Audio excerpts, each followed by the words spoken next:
Magandang araw po sa ating manonood. Alam niyo po ba na inihain ni Ferdinand Martin Romualdez kasama ang tatlo pang mambabatas ang House Bill number 7663 na magbibigay ng 3,000 pesos na buwanang pensyon para sa mga kwalipikadong senior citizens o matatandang magsasaka.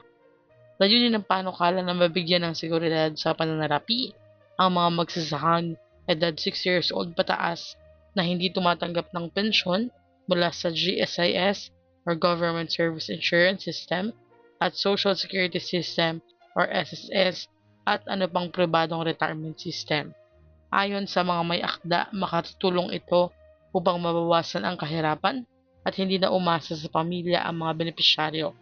Ipatutupad ang Farmers Pension Program sa pangunguna ng Department of Agriculture, katuwang ang Department of Social Welfare and Development or DSWD at Philippine Crop Insurance Corporation or PCIC.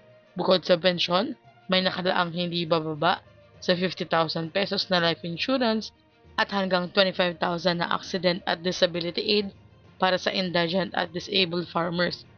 Inaatasan din ang mga ahensya na bumuo ng pambansang database ng mga kwalipikadong magsasaka para sa maayos na implementation ng programa. Ano po ang inyong reaksyon dito? I-comment nyo na po sa baba. Hanggang dito na naman po muna. Ito ang Chas Infos and Updates. I-like, share, and subscribe para kayo ay updated. God bless po and have a nice day.